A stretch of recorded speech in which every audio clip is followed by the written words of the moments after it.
Let's go ahead and get our pre-meeting started. We're going to run through some of our staff presentations this evening. We got some people here. We're going to start with number 3. I think Ted Chin's got a presentation, and he's already up there ready to go. Take it away, Mr. Chin. Good evening, Mayor, members of the City Council. Ted Chin, Managing Director of Financial Services. This annual survey is an important element of our efforts to become more of a data-driven organization. And because our focus is on what the resident wants, what our customer wants, we have a means of direct feedback on how well we're delivering what the resident wants. And with a 3% margin of error, this scientific survey gives us a feedback as if we were polling all 145,000 residents in the city. And with that, we can compare how we're doing with other cities, a benchmark, if you will, on how effective we're using taxpayer dollars. And with this year's survey, we now have multiple years to compare to, and we can identify trends. And the trends help us to know if we're really moving the dial or if there's some area where we need to improve. And lastly, it's an objective way to help us set budget priorities. With that, we have Jason Morato with ETC Institute, the firm who conducted the survey, and he will go into a summary of the findings of the survey.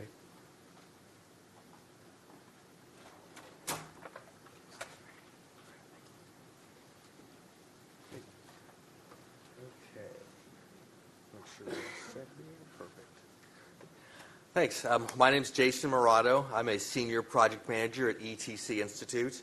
And ETC is a marketing research firm based in Olathe, Kansas. And Olathe is a suburb of the Kansas City area. And the thing that we specialize in is doing community surveys for city and county governments all across the country.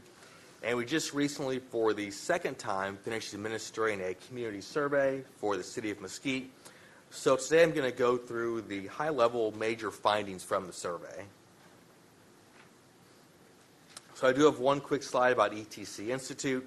We're based in the Kansas City area. We're a national leader in providing market research for local governments. We have been doing this type of work for over 30 years, and in the last 10 years alone, we've done surveys in more than 900 cities and 49 states, and that includes a lot of work throughout the state of Texas. So this is really the type of work that we specialize in. This is just a quick rundown of what I'll go through today. I'll go over the purpose and methodology of the survey. What I call the bottom line up front is our main conclusions from the survey. And then I'll go through the major survey findings to show how we came to those conclusions, and I'll be happy to take any questions as well.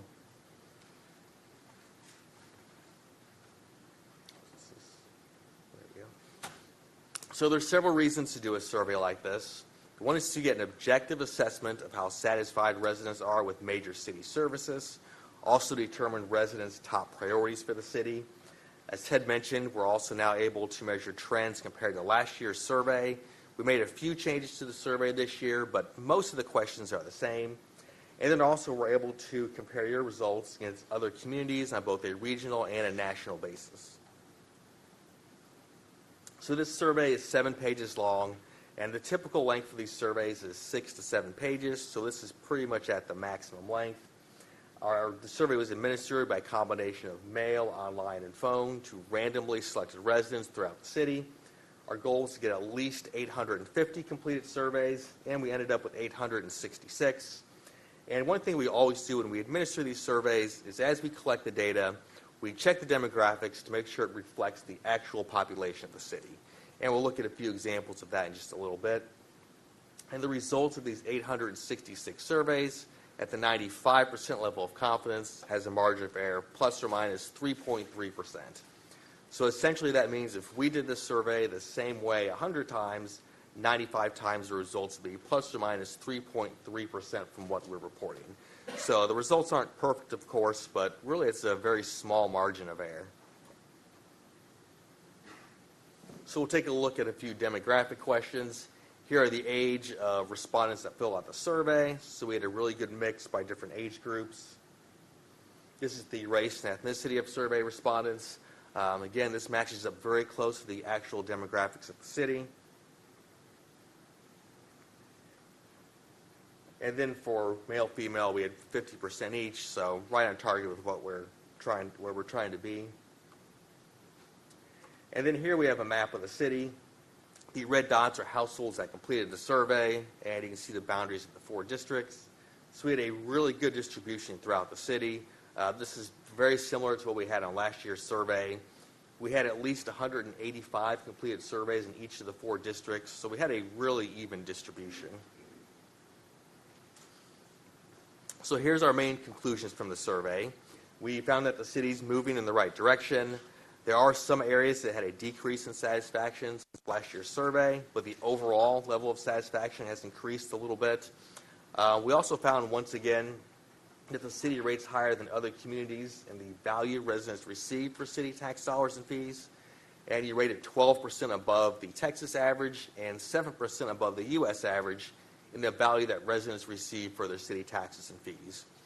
And then one of the areas, once again, where you rated the farthest above the national and regional average is in customer service. You rated 23% above the Texas average and 20% above the U.S. average in customer service provided by city employees. We also found that the top priorities for city services are maintenance of city streets and sidewalks, enforcing codes and ordinances, and then public safety services. And then we asked residents, what are the top issues facing the city over the next 5 years? And they listed the top priorities as public safety, street maintenance, and neighborhood vitality. So first we'll look at just some general perceptions residents have of the city. We asked residents to rate their perceptions of the city, and this question is on a 5-point scale. So you can see the dark blue are residents who are very satisfied, the light blue is satisfied, the white is neutral, and in this case we look at neutral as average. It's a rating of a 3 on the 5-point scale, so we really look at that as meeting expectations. And then the pink are those who are dissatisfied or very dissatisfied. So the area I want to point out here is that 3rd row down. You can see 45% of residents are either very satisfied or satisfied with the value they receive for city tax dollars and fees. And that's compared to 23% who are dissatisfied. So you've got about a 2-to-1 ratio of those who are satisfied versus dissatisfied with the value received for taxes and fees. Typically that average is about 1-to-1 or maybe 1.5-to-1. So that's actually a really good ratio. We asked residents about the quality of life in the city, and here you can see over 60% are either rate the city as either an excellent or a good place to live, as compared to only 17% who gave a rating of below average or poor. If you look at that 4th row down, 44% feel like the city's moving in the right direction. Last year that number was 43%, so a slight increase from where we were last year. Now here we ask residents to rate major categories of city services. So here we're asking residents to look at these areas at kind of the big picture, departmental level.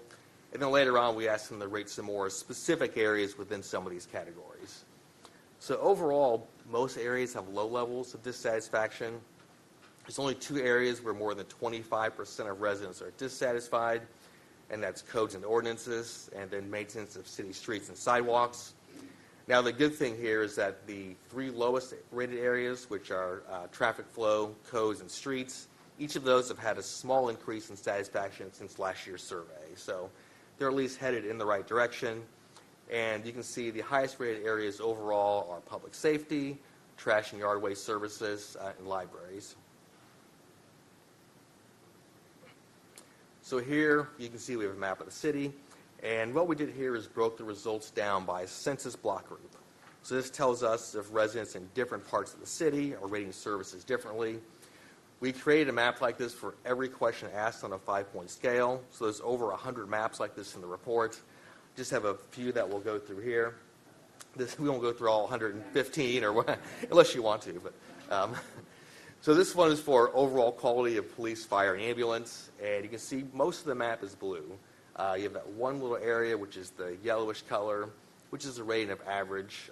There's no orange, there's no red. So this means that residents pretty much throughout the city are satisfied with the overall quality of public safety. You've even got a few areas that are dark blue, which is the highest possible rating. So here we have the map for overall enforcement of codes and ordinances. Here you've got that little area where residents are dissatisfied. A couple areas that are the light blue where residents are satisfied. For the most part, the ratings are pretty much the same throughout the city, which is kind of average ratings consistently throughout the city. And then for overall maintenance of streets and sidewalks, here we've got a wider range of responses. A couple areas where residents are satisfied, a couple of the red where they're very dissatisfied. Most of it is the orange and yellow, so either dissatisfied or kind of average ratings throughout the city.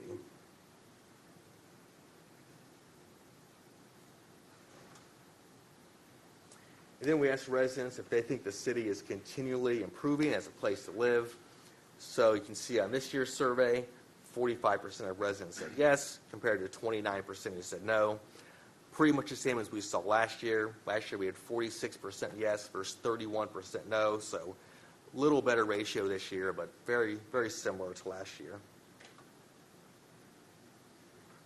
So this year we now have trends to look at, and a lot of these questions were the same ones we asked last year. There's a total of 8 areas that had an increase of 5% or more in satisfaction since last year's survey.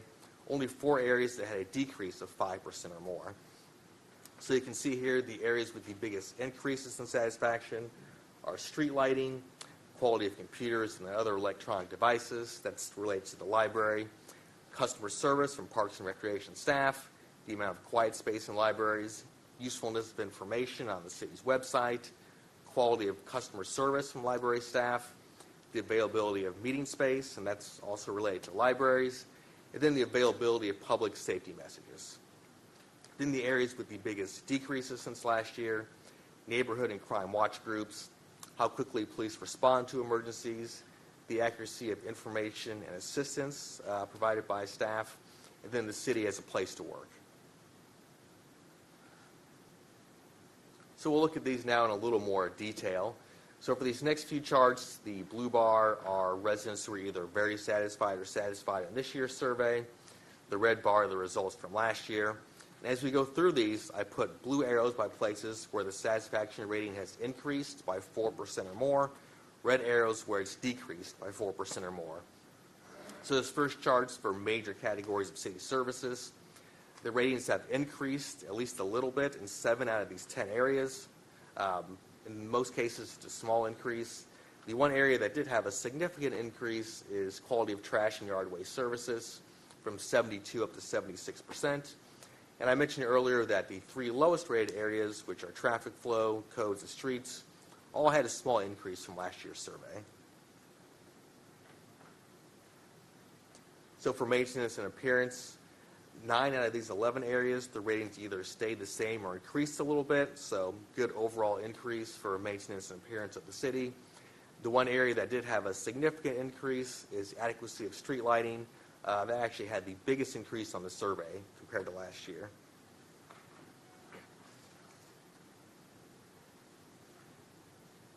For public safety, this is the area that had the biggest decreases overall compared to last year's survey. Now in a little bit, when we get to the benchmarking section, you'll see these numbers are still pretty comparable to other communities, so the results aren't bad overall. But you can see there were some decreases, especially when it comes to how quickly firefighters and police officers respond to emergencies, and then overall efforts to prevent crimes.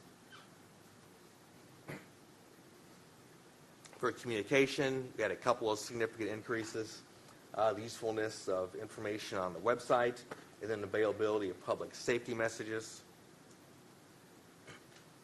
For code enforcement, most of these ratings are pretty much the same as last year. We did have a 4% decrease in efforts to demolish dilapidated structures.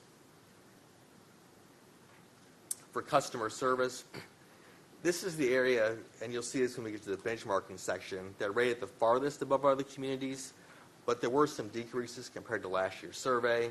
In most cases, just 2 or 3%, but there was a 5% decrease in the accuracy of information and assistance provided.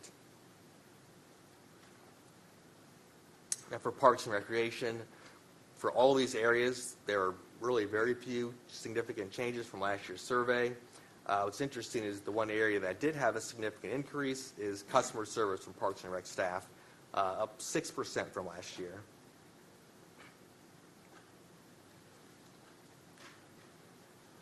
And then for libraries, This is the area that had the most significant increases overall. 6 out of these 9 areas have increased significantly since last year, with one of the biggest increases being customer service from library staff. So now we'll switch gears and see how your results compare to other communities. So for these next few charts, the blue bar are Mesquite residents who are either very satisfied or satisfied. The red bar are the satisfaction ratings from residents throughout the state of Texas. And then the yellow are the satisfaction ratings from residents from all across the U.S. So again, the blue are where you rate significantly above are the communities, the red significantly below. This first chart's for major categories of city services. And you can see there's 4 areas that rate much higher than other cities. Trash and yard waste services, parks and recreation, customer service. Again, this is one of the areas where you rate the farthest above other communities, 23% above the regional average, 20% above the national average. And then for communication, you're also much higher than other cities. The only 2 areas that rate below are codes and then streets and sidewalks. For public safety, most of these areas are pretty much on par with other communities. The one area that does rate significantly lower is visibility of police in neighborhoods.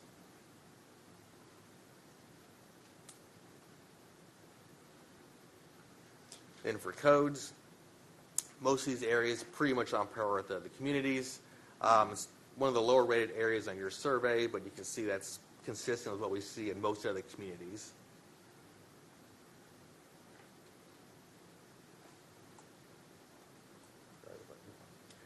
For utilities and solid waste services, you see here we have 4 areas that rate significantly higher than the national average and the regional average. Garbage collection, yard waste and brush collection, bulky item pickup and removal services, that's really far above the national average. And then quality of customer service from the water department. The only area that rates significantly lower is the taste of tap water. And for maintenance and appearance of the city, a couple of areas that do rate much higher. The appearance and condition of medians and public areas, visibility of pavement markings and street signs. But then you can see we do have 5 areas that rate significantly lower. And this is similar to what we saw in last year's survey. Overall cleanliness of streets, condition of major streets, neighborhood streets, and sidewalks. And for parks and recreation, kind of mixed results here. Really high ratings for maintenance of city parks, quality of walking and biking paths, then the quality of pools. The 3 areas that do rate lower are the maintenance and appearance of recreation centers, and then programs for youth and adults. And then customer service. So this is the area that, although it's had some decreases since last year's survey, you can see all 4 areas still rate significantly higher than other communities. So you still have very high ratings for how well residents are treated by city employees, how easy it is to contact the right person, the accuracy and information of information and assistance, then how well residents' issues are handled. So next we'll take a look at some of the top priorities that residents have. So this is the important satisfaction rating, and this analysis is based on 2 questions on the survey. First, we ask residents how satisfied they are with services, and then the follow-up question is which of these services are the most important for the city to emphasize. So the idea behind this is that those items that have a combination of a low satisfaction rating, but also the ones that people think are the most important, should be the highest priorities. So this first table is for major categories of services. By far the top priority is maintenance of streets and sidewalks. Residents rate that is the most important item from this list of 10, and then it ranked last in satisfaction. And then there's 3 areas you can see that fell into the high priority category: enforcing codes, quality of police, fire, and ambulance, and then traffic flow. Then we also did this type of analysis for some specific areas. This is for maintenance and appearance of the city. 2 areas that are by far the highest priorities are condition of major streets and neighborhood streets. And then there's several areas that fell into the high priority category. Condition of sidewalks, accuracy of street lighting, overall cleanliness of streets, and then traffic flow. For code enforcement, you can see here the top two priorities are the enforcement of junk and trash on private property and the overall aesthetics of the city.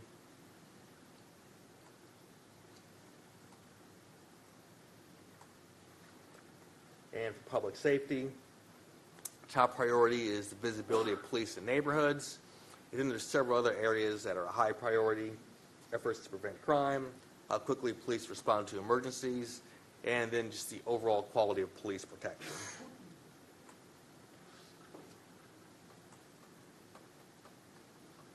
Whoops, skip this one. And then we asked residents, what are the biggest issues Mesquite will face within the next 5 years? And they could pick up the 3 items from this list. So the item mentioned most often was public safety, followed by street maintenance, and then third was neighborhood vitality. And these were the same top 3 last year, really almost the exact same percentages, just very little change. So on to just some other various survey findings. So we asked residents in the past 12 months, do you think Mesquite has become more safe, less safe, or stayed the same as a place to live, work, and to raise a family? And you can see the results are pretty similar to what they were last year. This year, 51% feel like it stayed the same, 8% said more safe, 35% less safe. It's a little better than last year, but pretty similar. Last year, 6% felt like the city had become more safe, 37% less safe.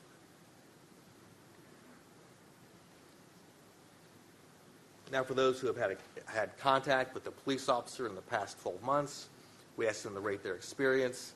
It's very positive overall. 73% rated their experience as either excellent or good. Only 12% said below average or poor.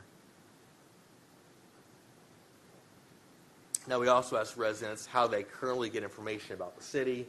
By far, the top source is the city's website, followed by mainstream newsletter.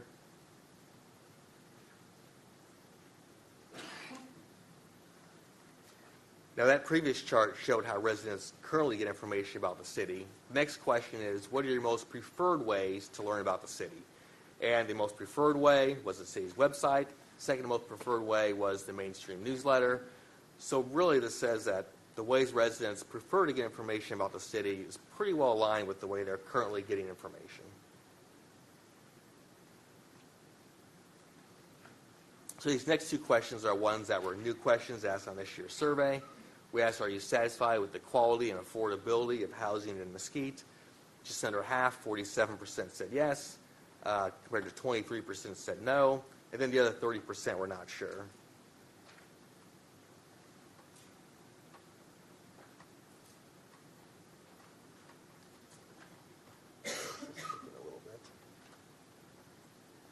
Sorry, the button's sticking a little bit here.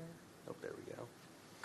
And then we asked residents, what 3 factors are the most important for the City Council to consider regarding new housing development? And here, residents could pick up the 3 choices. Top choice you can see was affordability, followed by neighborhood amenities, and then lot size.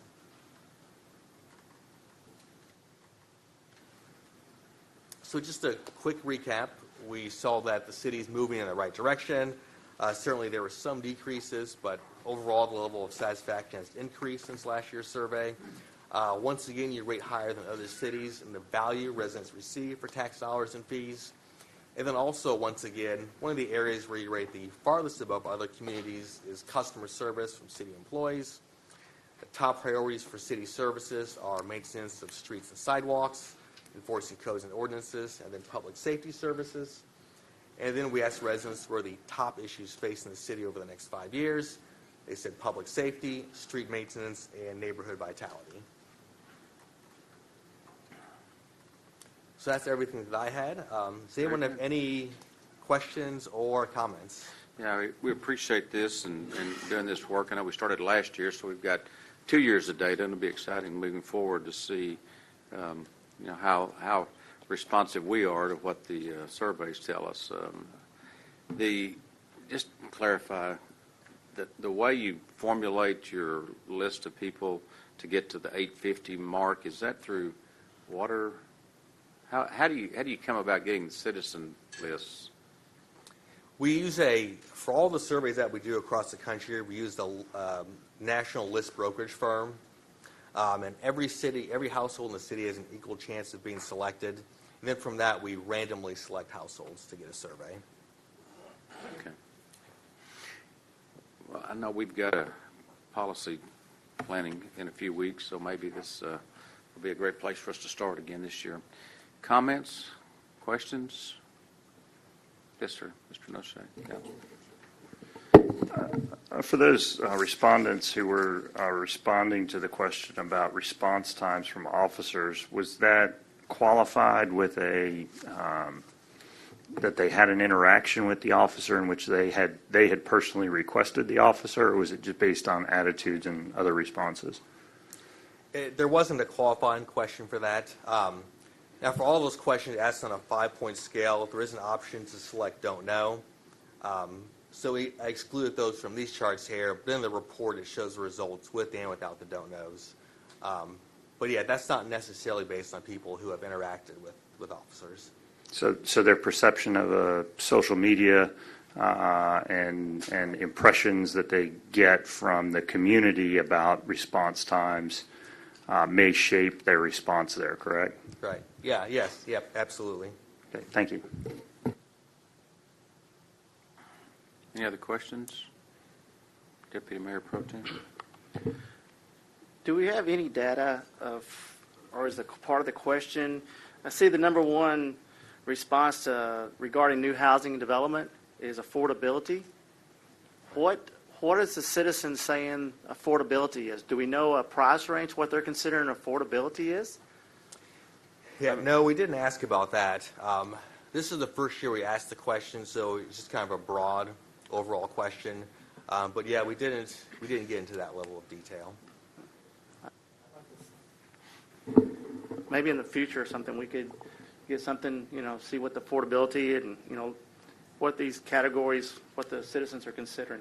I think we had a few questions that we can change out each year, and this is one that staff felt was a good basis to see just citizen attitudes. As we want to dive in deeper, we can actually get that type of information. Okay, thank you. Any other questions? Comments? Mayor Pro Tem. I noticed on the maps, a couple of maps here, one for citizen satisfaction, codes and ordinances, and the other one for quality of police, fire, and ambulance services. On that one for police, fire, and ambulance services, citizen satisfaction, it seems like there's one little neighborhood in the middle of all the other area that's very satisfied, and one that's neutral. Could that be an indicator that maybe there just wasn't much response in that area, or because that seems kind of odd? Yeah, for these, we broke it down by census block groups. These are really small areas. We're talking about 10 to 12 responses in each group. So definitely each group by itself is not statistically valid. So we kind of look at the range to see, if there's trends as far as southern parts of the city, northern, east, or west. But that one particular group, that's a small group. We are talking about a very small number of residents. So that would be the same thing like for the next map over, codes and ordinances. Right. Then you have dissatisfied right there as an island to itself. Right. But that's a very small group as well. And that's what you're saying then, it's just a small group that... Right, it's a very small group. Each one of these is again, 10 to 12 responses. So very, very small group that we broke this down into. There's always the option of breaking this into bigger groups like district or zip code or something like that. But we just broke these down to the smallest group possible just to kind of look at the data at a more granular level. Okay, thank you. Councilman Casper. Thanks, Mayor. Do you have the data with you to quantify or contextualize question 33 and 34 within Texas average and U.S. average? Those are the two new The questions. two housing questions, yeah. We haven't asked that question enough to really have any benchmarking data. Those are